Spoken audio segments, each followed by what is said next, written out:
Hello. Slow. That clock's off, yeah. Welcome to our geriatric rec grand rounds. Couple announcements before we jump in. Next grand rounds is the 16th, and Dr. Lamb is going to be presenting on functional decline in older adults and what we do about it. And the next journal club is on the 13th via Zoom, and the presenters are Gretchen Warsaw and Kate Runkle.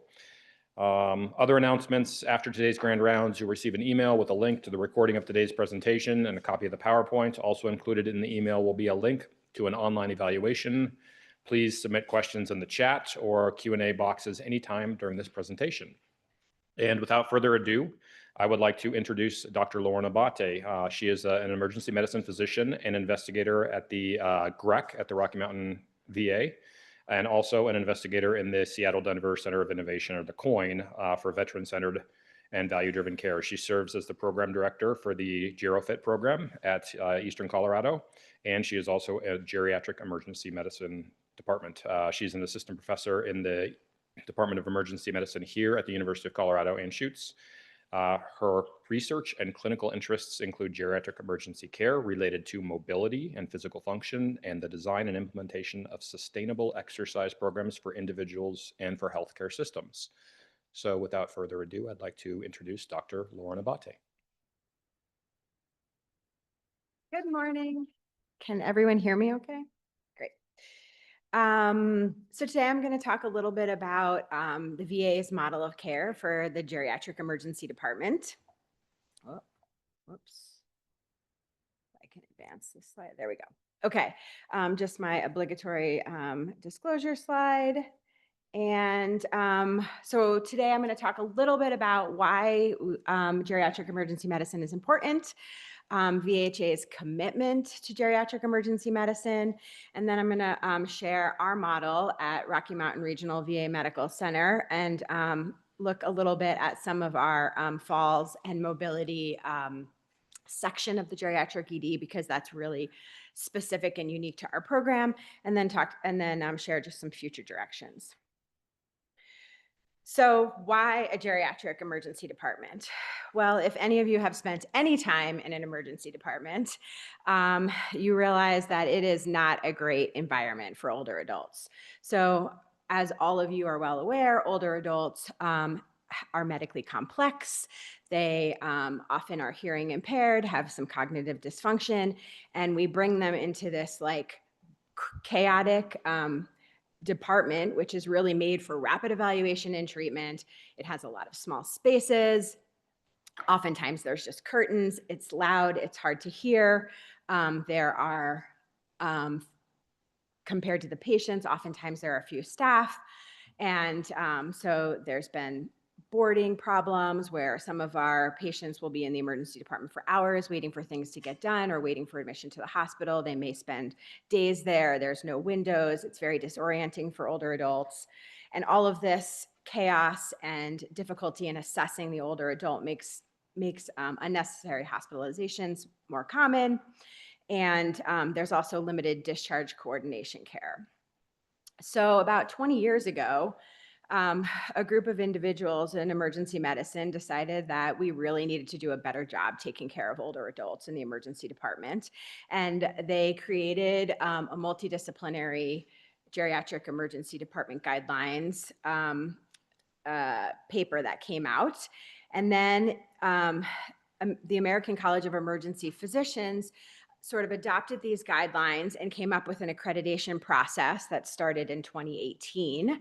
And since then, there have been various models of care for geriatric emergency medicine. So some emergency departments have had a closed unit where they had older adults cared for in a specific part of the emergency department where they could really tailor the environment and then focus on geriatric emergency care and geriatric syndromes. Then there are other models that have really a more integrated approach where there's geriatric specialists that work in the emergency department, other emergency departments that are larger and able to have observation units, have a geriatric team that will come down and do geriatric assessments in the emergency department. And all of these are sort of acceptable and currently in place across the US. So I wanted to share a little bit about ASAP's GED accreditation program. So there are 3 tiers, levels 1, 2, and 3, also known as gold, silver, and bronze. And the American College of Emergency Physicians really designed level 3 to be within reach of almost every hospital. And levels 1 and 2 really reflect an increasing commitment to care among older adults. And so it requires additional resources and procedures and policies related to geriatric emergency care.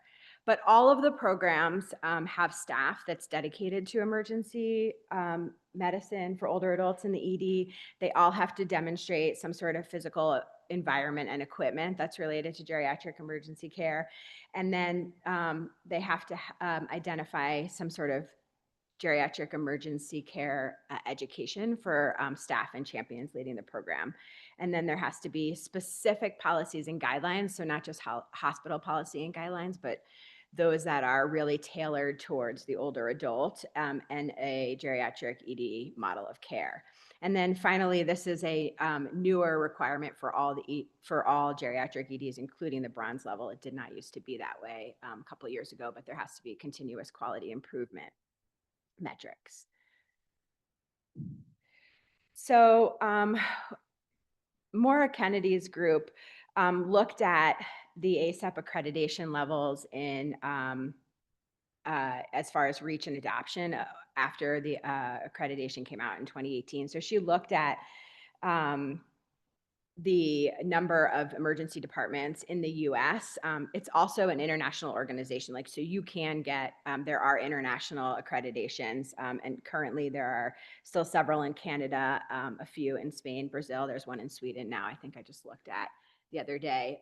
But she was specifically interested in what the US geriatric emergency departments were doing at that time. So it looked like that as of 2021, there were 225 US GED accredited programs. And as you can see, because of the amount of commitment and resources required, the majority of these are level 3 or bronze level. So 84% of them. And then the others are level 1 and level 2.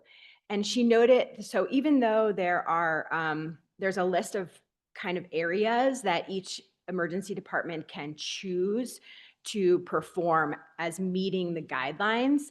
But the most common interventions and policies and procedures that were used among those emergency departments were minimizing urinary catheter use and fall prevention. And I just looked the other day on the ASAP site, and so we are now up to 575 accredited GEDs. That's both international and national, although the vast majority are in the US. And again, you see sort of this same breakdown where the vast majority are level 3, and then there's a level 1 and level 2 smattering. So I provided this slide, which is a graphic from Maura's work, and it's kind of small, but the reason I just show it is because it has a nice comparison between the 3 levels. So you can see that there is an enormous amount of resources specifically related to the physical environment that's required for level 1, which makes it kind of difficult for emergency departments to obtain this level. And so there has to be a large commitment by the hospital and then also the emergency department itself. In the last 3 years, ASAP has now made required care processes, and these are the standardization to standardize and minimize urinary catheter use, minimize nothing by mouth status, and promote access to food and drink, and then to minimize the use of physical restraints and promote use of trained companion sitter. So these are now required for new accreditations and renewals. And then the other policies and procedures can be chosen by the individual emergency departments. So you might be wondering, does geriatric emergency departments do they really work? Do they improve care? And these data come from a study that was done by Jill Hudad and colleagues at the Cleveland VA. Cleveland VA was the first VA to be level 1 accredited through the American College of Emergency Physicians. And they created a comprehensive program for older adults in the ED, and they looked at individuals who were enrolled in their program or part of their program and compared them to match controls. So when they looked at these individuals, they found that compared to match controls, older adults that were seen in their geriatric emergency department or part of their geriatric emergency program, those individuals had reduced admissions to the hospital from the ED on the day of the ED visit, and then also had reduced hospital admissions in the 30 days following the ED index visit. In addition to that, older adults in their program actually had more connections to geriatric services, including pharmacy, social work, referrals to geriatrics, and home-based primary care. There were no differences in ED return visits either at 72 hours or 30 days, which is not uncommon. We've seen that before. So this was sort of the start of VA's commitment to geriatric emergency medicine. And the National Emergency Medicine Office has a section related to geriatric emergency medicine, which makes sense because the VA sees a lot of older adults in their emergency departments. Our emergency department across the street, over 50% of our ED visits are for older adults 65 and older. And compared to community emergency departments, which range from 10 to 25%, that's a much larger number of older adults coming through our doors. And so the VA recognized that we were really poised to provide and be a leader in geriatric emergency care. And so they've made extreme commitments, including within the National Emergency Medicine Office, having a section of geriatric emergency medicine. And so the mission of VA's Geriatric Emergency Medicine Group is to enhance geriatric-focused care in VA emergency departments throughout the nation via education, standardization, environmental enhancement, and promotion of a comprehensive care model. And so to that end, a couple years ago, the VA convened a state-of-the-art emergency medicine conference where they brought together experts from around the world, mostly from the US, in geriatric emergency care. And there were 3 focus areas. So they had 3 separate focus groups to look at the care of older adults in the ED, veterans with mental health needs, and then emergency care as it relates to transitions of care with community care. And what came out of that work group specific to geriatric emergency medicine was the need for standardization of measures and data capture of geriatric assessments and tools, and this focus on the 4 M's and what really matters for older adults. And then there was a need for adoption of clinical processes that were recommended in the geriatric ED, and to enhance sort of these guidelines and evaluation, and to also assess the geriatric emergency department initiatives that were already in place. And then they decided that we really needed processes for post-ED care transitions and strategies to improve them. And finally, the other recommendation was to really increase the use of telehealth support for geriatric emergency care. And so based out of this conference, these recommendations are sort of guiding what's happening at VA now related to clinical care, research priorities, policies. And so there's a lot going on at VA, which makes me very happy right now. So as I mentioned, VA's commitment to have geriatric emergency medicine really be a part of the VA. There was a collaboration, and still is really, between ACEP, West Health, and the John A. Hartford Foundation. But as part of this collaboration, there were funds and support available for emergency departments to apply for and receive geriatric accreditation through ACEP. And so Rocky Mountain Regional was accredited through this program in February of 2022, and we were the second level 1 geriatric emergency department in the VA. And since then, VA has become an accredited health system for geriatric emergency care, and it's really tiny, but you can see that you have, in order to become a geriatric health system, a geriatric emergency medicine health system, you have to have 80% of your hospitals, or 10 hospitals in one renewal cycle, which is 3 years, achieve this accreditation. So VA sort of worked with these collaborators to make that happen, and is now one of these very few accredited geriatric emergency medicine health systems through the American College of Emergency Physicians. And right now, so VA has 147 EDs and urgent cares across the country. We are at 50, so over half of them have received some level of geriatric accreditation. There are 3 level 1s, Rocky Mountain Regional across the street, Cleveland, and Louisville, Kentucky. And then there are 15 silver programs and 60 bronze programs, and there are more currently in the works.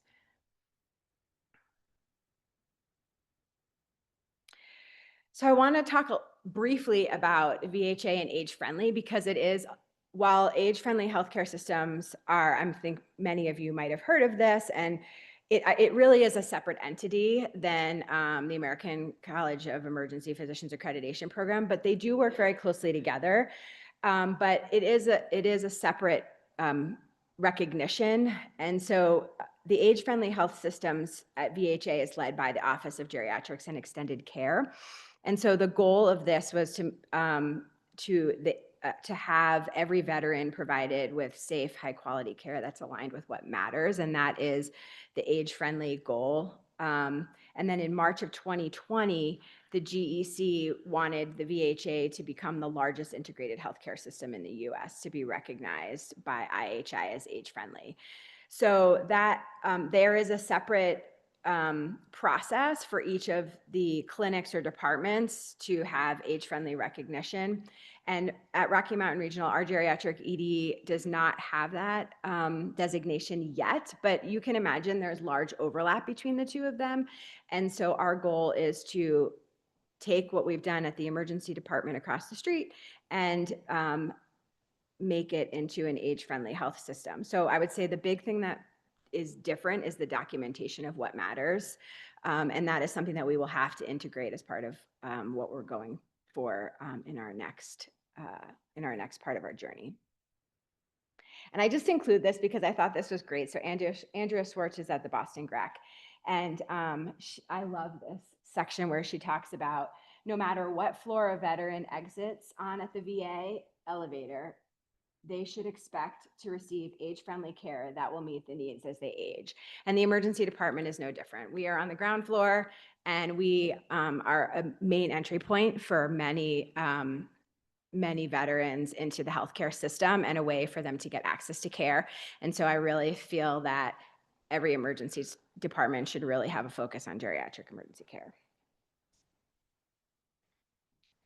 So now I'm going to switch gears a little bit and share with you what we're doing at the Rocky Mountain Regional Geriatric Emergency Department. And so our goals are to identify older veterans at risk for geriatric syndromes and unmet needs in the ED, to improve the experience for older adults presenting to the ED, to coordinate care from the ED to the right team at the right time, and to improve patient-centered outcomes through evidence-based interventions, continuity of care, and veteran preferences. So this is a busy schematic, but this is really our overall algorithm for how we implement our geriatric emergency medicine program. And so what there's a couple of ways to get into our program. We screen every older adult who comes into the emergency department in triage. So we offer the identification of seniors at risk screening in triage, and any older adult 65 and older who screens positive on the ISAR, which is defined by us as 3 or more, is eligible to be a part of our program. We also recognize that there are other opportunities for older adults to get care in our ED through our geriatric ED program. So if there's a staff member or someone during the ED stay who is like, hey, I really think this veteran would benefit from your program, we also will enroll them into our program. And then we also try to see anyone who comes into the emergency department for a chief complaint related to a fall. And we do a bunch of screening tools, and we have a lot of resources, and then we try to work with, we try to provide some care coordination. And what really happens is for individuals who are discharged home, our goal is that the veterans receive a phone call within 2 weeks. Ideally, we'd like them to have a phone call within 72 hours and then another one within 2 weeks of their ED discharge, but sometimes that isn't always possible. So I'm going to focus a little bit on the part of the algorithm that looks at our falls and mobility and take you through sort of what that looks like and what we learned when we implemented our falls and mobility program in our ED. So we use the study, and we use the study for a couple reasons. One, it's easy, it's quick, it's 3 questions. Even though the CDC created this for really to be used in an outpatient setting, and it was not designed or developed to be used in the emergency department. But you can see that there's a 3-question screener, which is easy to do. And then there are these additional assessment recommendations. And so these are like doing functional assessments. There are things that might be easier to do in the emergency department, like check for visual acuity or obtain orthostatics. And then some things that might be more difficult, like assessing footwear, vitamin D levels. Those aren't things that we typically would do in the emergency department. And then there are interventions here, and I guess it's a little bit hard to see, but there are interventions that we could do. And so you could see how this would be designed for more outpatient setting and not necessarily the acute setting of the ED. But we found that we could tailor this a little bit in our emergency department. And when we first implemented the study, the biggest thing when we looked at our data the first year was that we had a lot of people that were positive on the study. Over 85% of people we screened were positive on the study. And we were like, whoa, we have to do a lot of things. And so now when you screen people positive, we were like, we have to do all these interventions. And so one of the other things that we observed was that there was a huge variation in needs by the veteran among people who screened positive. And we also recognized that the VA was pretty unique in that we had a lot of resources, and not every resource was appropriate for every veteran's needs. So we really tried to figure out how we could adapt our program to match the veteran need to the available resources. And so what we did was we decided to do some additional screening and update our algorithm a little bit. So even though we were already obtaining orthostatics and we already had like a polypharmacy screen and interventions for those, we changed where they fell in our algorithm, and then we also incorporated some functional testing. So we worked with our ED, PT, and OTs to sort of figure out how we might best get the people to the best resource. So prior to this, we were just referring everyone to physical therapy. And our physical therapists were really overwhelmed. And so we talked a little bit about like, okay, well, does this veteran need to go to like ortho PT because they have like knee or hip OA and they're having problems with that? Or are they dizzy and have balance problems and they need to go to neuro PT? Or are they having problems with unsteadiness and the home environment, and we need to get OT involved to do a home assessment. And so we really were able to help tailor that a little bit more in this adaptation. And then of course we have other programs. So we have GeriFit, which is a clinical exercise program. And it's really more for independent exercisers. We have both an in-person program, which is over here at Andrews Health and Wellness Center. And then we have a teleprogram.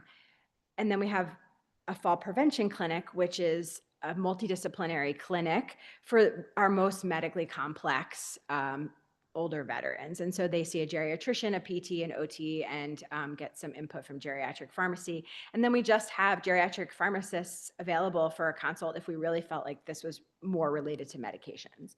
So we were able to sort of tweak how we got people into each of the, or connected with each of these resources, and some veterans required more than one resource.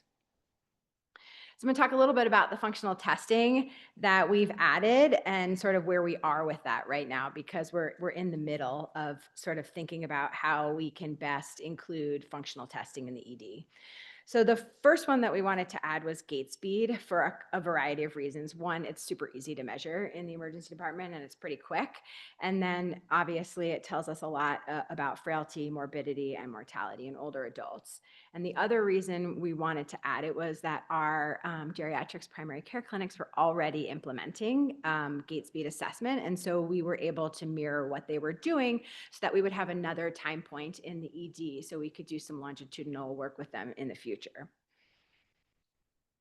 So this is what it looks like in our EHR. So we have our geriatric nurse coordinator performs the functional testing. And so she performs gait speed in the ED, and then we just assign them a risk level based on the results of their study. In addition to that, we also aim to do balance assessments. We do chair stands, both the time to complete 5 and the number of chair stands that are completed in 30 seconds. And then we also use the tug. So that's a lot of functional testing. And so keep that in mind, because I will come back to that. So now we have sort of this flow chart where we have the study screen. We have all these people who are screening positive. We're assessing them for orthostatics. And initially we were doing everyone and it was taking so much time. And then we adapted that a little bit to say, okay, maybe we really only need to do orthostatics on people who are dizzy or pre-syncopal, and maybe not everyone. So not everyone's getting orthostatics right now. And some of that is because the ED environment is pretty tricky. And I'll come back to that a little bit. And how that informs sort of what we do in our geriatric ED. And then we do some functional testing. So now we were able to say, okay, we have some results that can inform our interventions. What types of gait aids do these folks need? I mentioned what types of outpatient PT should we get them to, and what types of services are best aligned with what the veteran needs. And so we include this in our EHR, and these recommendations are made. Consults are placed right from the ED. Our geriatric emergency department nurse puts in these consults.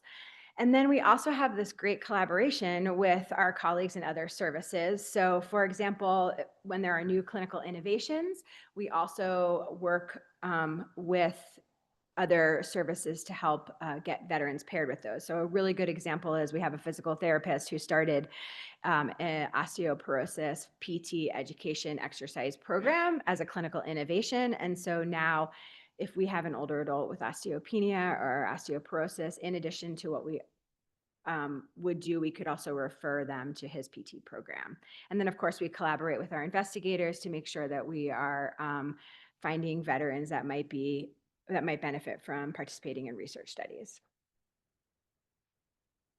So I'm going to show you now some data, and this is just some unpublished data that we just recently pulled to look at our falls and mobility data. So this is basically the past year, so 13 months of data, and we had 405 individuals that were seen in our geriatric emergency department and seen by our nurse. And 365 of them had falls, had a fall or mobility assessment. So as you might imagine, consistent with our population, most of these were male, and the mean age was 78 years. And the top 5 primary diagnoses, and this is based on ICD-10 codes for why they came to the ED, not their chief complaint, but what their diagnosis code was: musculoskeletal pain, trauma, cardiovascular concerns, dizziness, weakness, and GU. And I put falls in there because while falls, like an ICD-10 code of a fall was not very prevalent. I think many of the trauma ICD-10 codes, when we glance through them, were probably related to a fall, but it doesn't get recorded. And this is a problem in emergency medicine when we look at operational data, because we are not capturing probably what we think we are. And so this is part of what I've been thinking about, how we can improve care in the ED and how we actually look at some of these data. So not a surprise that we still had very high numbers of folks screening positive on the study. And so here, many people had fallen in the last year, almost 3/4. The majority of positives were so to be positive on the study, at least one of these questions has to be positive. So the majority of people just were already positive because they felt unsteady when standing or walking. And then almost 70% was worried about falling. And of the people who had fallen in the past year, the majority of them had 10 or fewer falls. That's a lot of falls. These people are falling a lot. And we had, 7.4% of them who reported that they fell greater than 20 times. So we see a lot of unsteadiness and falls in our ED. And then I'm just reminding you that these are the other functional tests that we do related to gait speed and what we constitute as a positive. So the balance test, if they cannot hold each of the positions for 10 seconds, that counts as a positive. Our chair stands, we only look at a positive test related to the 5 sit-to stands that they do. And if it takes them more than 12 seconds to do that, that's considered a positive. And with our tug, we consider a positive greater than 13.5 seconds to perform the tug.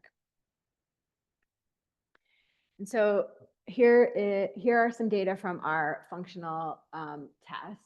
So for our gait speed, and I mentioned this because you can see how our numbers go down. So we started with 365 who were positive on the study, and then they go through orthostatics, and so and then they have to be cleared by the emergency provider to perform functional testing. And as you might imagine, because I just told you a lot of these had traumatic injuries, there's a lot of veterans that are waiting to be cleared. So they had a fall and they have hip pain, and so they're waiting for x-rays. And I mentioned this because this comes into sort of our thoughts about what is feasible to actually do in the emergency department during the time that we're screening them. So a lot of people are not necessarily able to participate in our functional testing because we're ruling out injuries. And so we're not going to get someone up to walk, obviously, if they have hip pain. And in addition to that, they're just not feeling great. They're feeling pretty terrible in the ED. But of the people we screened, the majority had moderate or high risk gait speed scores. So these people are really at risk just with our gait speed alone. And then we had a large percentage of people who screened positive on our balance, which goes with the fact that they feel unsteady when walking. I mean, this is not surprising to me to see these. But one thing I do want to point out, even though we had smaller numbers in the sit to stand and timed up and go, there were many fewer people that were completing these studies. And so when I really looked at this, both anecdotally, doing observation directly in the ED, and talking to patients and our geriatric team in the ED, was basically like, hey, we're doing a lot of functional testing. By the time they get to the tug, they're exhausted. They're tired. And as I mentioned, many of them are in pain. The ED is not their best day. If any of you have gone to the ED, it's not your best day. If you're hanging out with me, you're not having a good day. So I think one of the things that we're really thinking about is, which of these functional tests do we really need to do? Which one's going to be most helpful in the emergency department as far as what our goal is connecting older adults with the right resources at the right time. And so that's something we're sort of thinking about right now. And we'll talk a little bit more about that at the end. So I also want to talk a little bit about our PT-OT program and how that was critical how that program is critical to our falls and mobility assessment, and how that partnership has really grown over time. I think physical therapy in the ED is becoming much more common. When we started our geriatric ED initiative, we had already had an EDPT program that was sort of in the works, and we grew together and collaborated together, which was really amazing. And I have some great colleagues. Shane O'Malley over at the VA leads our EDPT program, and he has been just a pleasure to work with.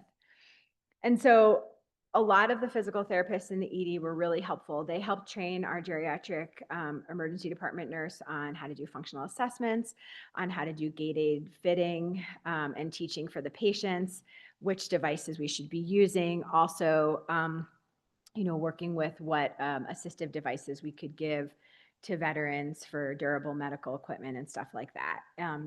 They also trained her in helping her decide like which consults are most appropriate from the ED for each of these people. And so we looked at our EDPT program a couple of years ago, and these were data that were prior to our accreditation. So we were just building up our program. Our EDPT program was already in place. And so we looked at operational data again from March of 2021 through August of 2022. And we looked at veterans who received PT in the ED and compared them to match controls for those who would have been eligible to receive PT in the ED but did not. And those match controls were based on ICD-10 diagnoses that were common among those who had PT and then were present during our PT staffing hours. And our physical therapy program has really changed over time. When we initially started, we had PT in the ED probably like 3 or 4 days a week, and it really depended on who was available to work in the ED. And now we have physical therapy 5 days a week.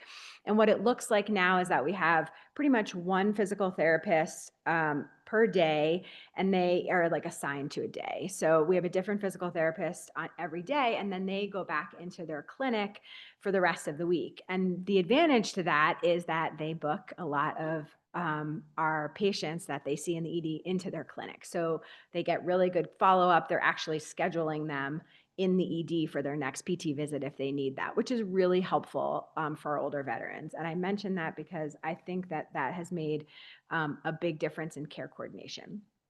So when we looked at these group, we just were interested in what this group looked like. And then we were really interested in what happened during the ED related to like imaging, medications, and referrals.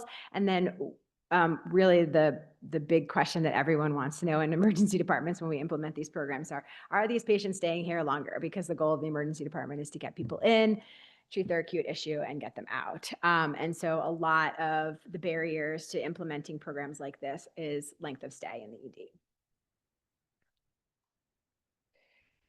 So during this time frame, 295 veterans received PT, and our match control group included 1,587 individuals. Consistent with our population that we see at RMR, the majority of them were male, white, and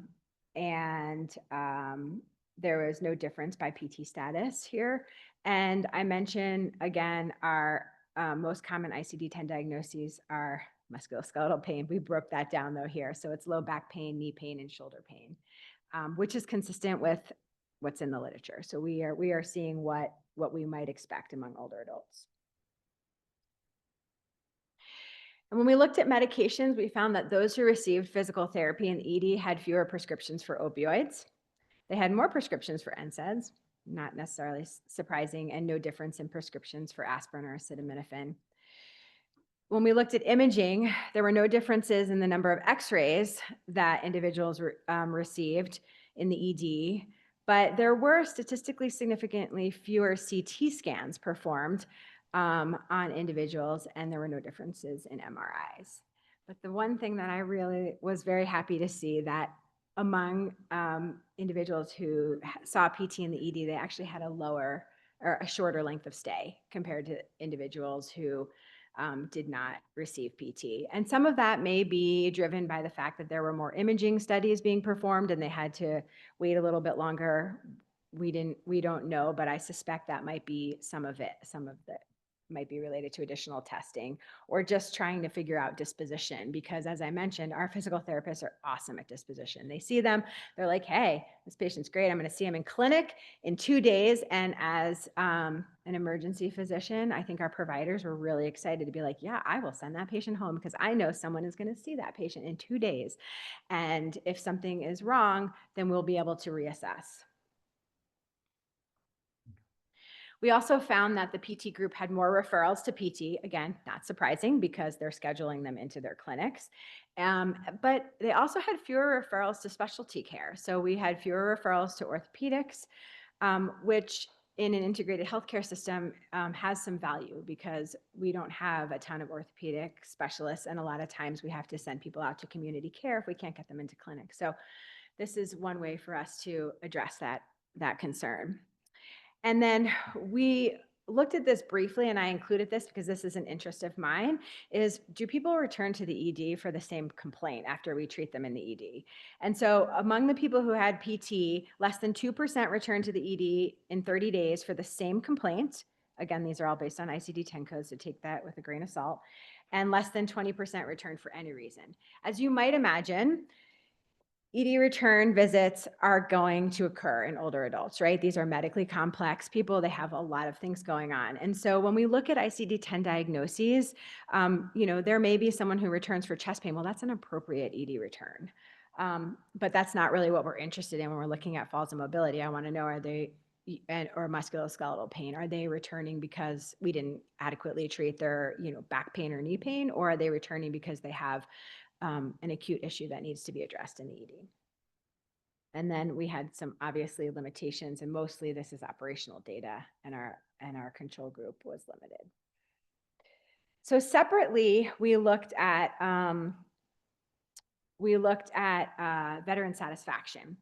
So among individuals who received PT in the ED, we gave them a Qualtrics survey, and we said, hey, how satisfied were you with the care that was provided by your physical therapy specialists in the ED? And over 90% of them said they were very satisfied.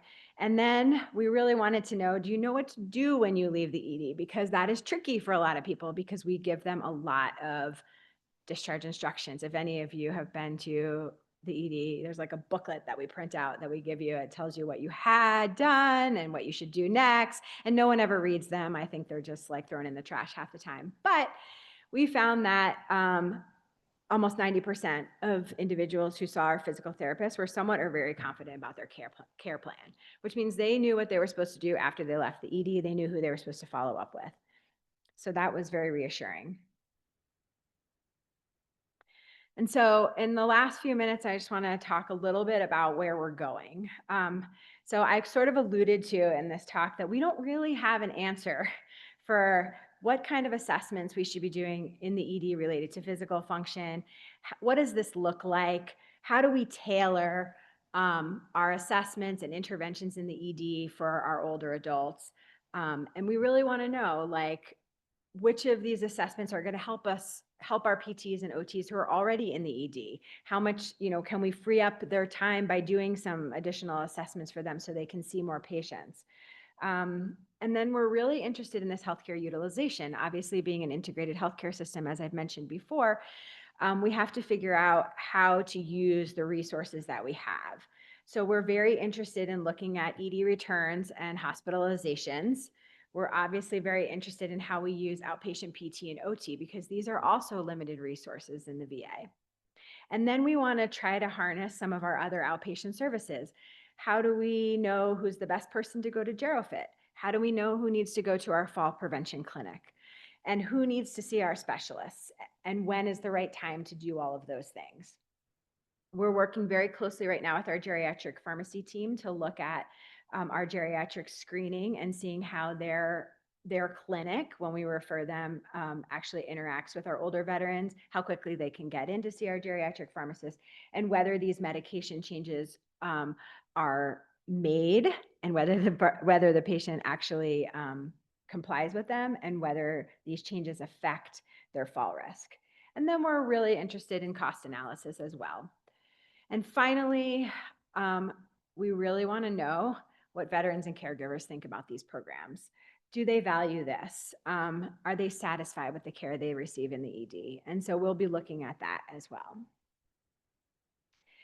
And so with that, I just want to send many, many thanks for the large number of people and services that have made this possible. I mean, the emergency department team, we have a huge EDPT and OT team. I have, lots of people who are working with me on research and QI projects. And then there are a zillion services at the VA that collaborate with us. So thank you to all of them. And with that, I'll take any questions.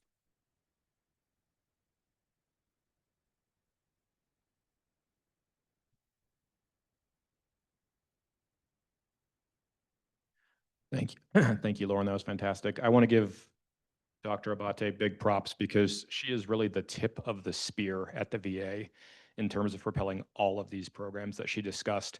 She has a big team that surrounds her and a lot of clinicians that help her, but I feel strongly without Lauren in the position where she is, we would not have any of these programs in place at VA. So awesome presentation and just big props for everything you do at VA.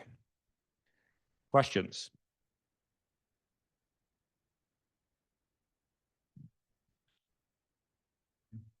Hey, great presentation, and thanks for sharing everything you've learned as you've been trying to move geriatrics forward in emergency care.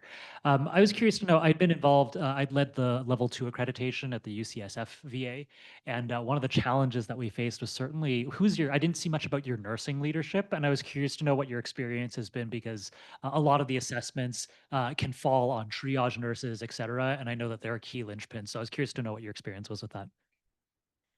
Yes. So we have, so we initially started out where this program was driven by our intermediate care technicians, and that's a unique position to VA. They're military medics, so they're much more highly skilled and trained than like just a traditional community ED tech.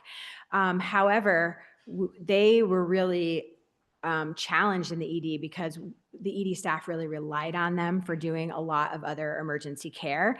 And so what we ended up doing was our nursing leadership felt so strongly about this program that they actually dedicated an entire FTE to our geriatric RN who runs this. And so that I would say recognizing that we have someone who's dedicated to doing this work offloads the nurses from their primary patient care load. So what happens is there's a lot of collaboration between the primary nurses who are taking care of their patient and doing the normal ED care. And they'll say, hey, our geriatric ED nurse's name is Janelle. And they'll say, Janelle, I need you to see this patient. And so there's a lot of collaboration, like when that happens, like I'm going to do this assessment or this patient's going to go to CT and can you, come and see them at this time.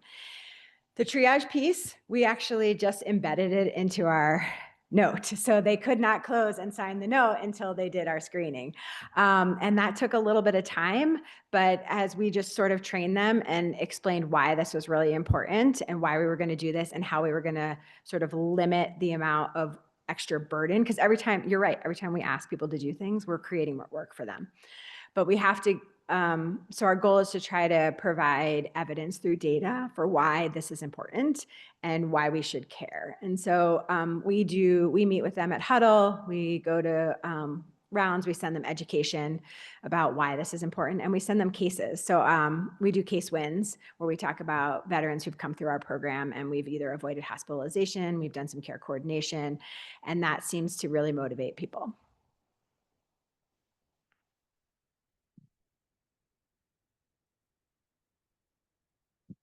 Thanks for a great talk. Learned a lot. My question is from the perspective of the physical function testing and more from a research integrity perspective. Given the sensitivity of the outcome measures down to the seconds, I'm curious of how you account for inter-investigator, inter-executor variability in those measurements, knowing that when they start, when they stop, the cues given within, et cetera. In my experience of doing this in a research setting, you can get a lot of inter-individual variability in that outcome measure. So given so much of the weight is hung on that, just curious of how you guys approach that at such a large population level. Yes, that is a great question. Thank you for that. So one thing that we have going for us is that we have one person who does all these tests. So Janelle does them all.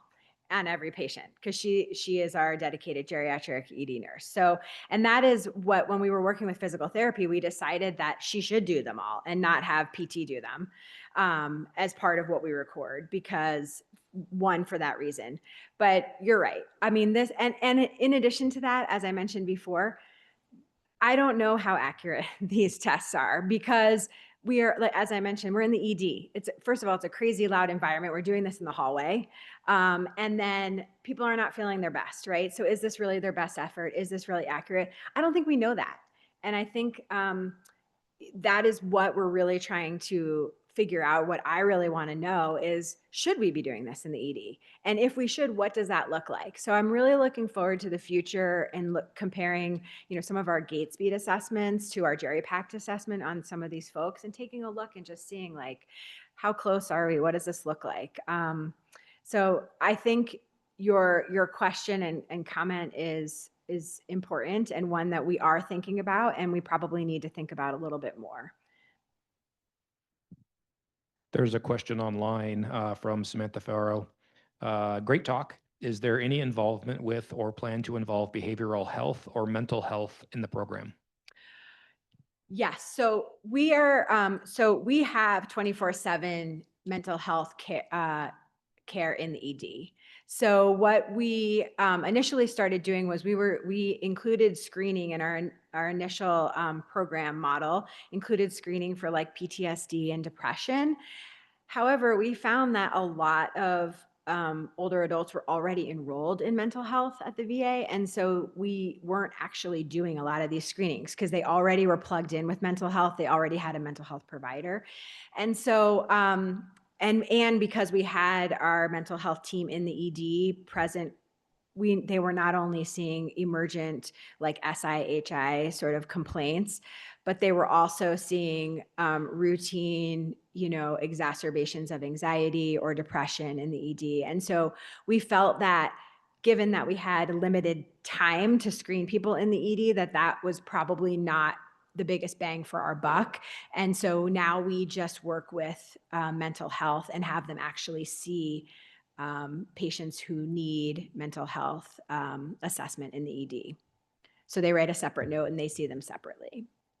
But we coordinate with that. Like, our geriatric ED nurse is like, oh, hey, do you want to talk to someone about this? And then that's how we connect. Lauren, it's so fun to see the progress that you have made and that you have really led, as Josh points out. And the high prevalence of screening positive for falls is so distressing. So I wonder if there's a conversation nationally in VA about making this a standard of care.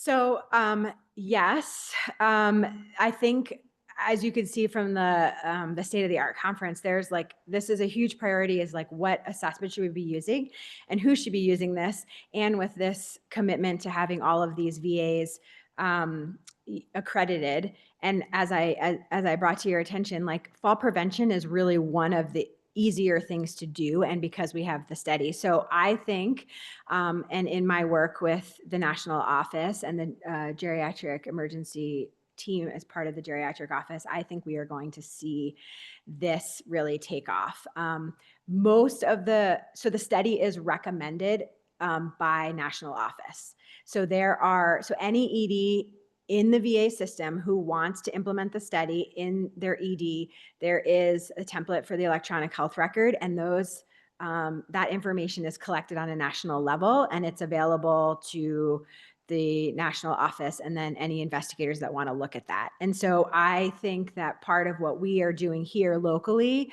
will help inform, and we're planning on collaborating with the national office to kind of help figure out how we best address this problem. Because I totally agree with you. When I looked at this data, I was like, oh, this is not good. And did that woman have 45,000 hours of exercise? What did she do? I think it was steps. Ah, okay, because he's got 24 hours. And I was like, Yeah, some hours and steps, right? Was it Sarah Steps? Yeah. So I'm curious to know how you met some of the physical environment requirements of the level 1. Just looking at the list, a lot of these seem really tricky to implement in a standard ED. So what financial or other buy-in did you need to get there? So We just happened to be building a new emergency department at the time we were doing this. I mean, literally, I could not make this up. So, I mean, so we had the ED was like really already built, but there were certain things that I was able to ask for. And my chief at the time was very persuasive, and the leadership at VA really was interested in supporting geriatric emergency care. And so we just basically sweet talked a bunch of people in facilities and said, hey, can you help us with this? The one thing that we really struggled with was the non-slip floors. And so we went to ASAP and we were like, hey, we just built this new facility. I mean, we even investigated a like coating that you could put on the floor that was already there. And we talked to our facilities and management, and they were like, hey, no, we can't really do this. We just built this new building and we're happy to like change your signage. Like we added signage and handrails and all those kinds of things and clocks, like those were easy. But the floors was the problem. So I went to ASAP and I said, hey, we just built this new facility. We can't do this.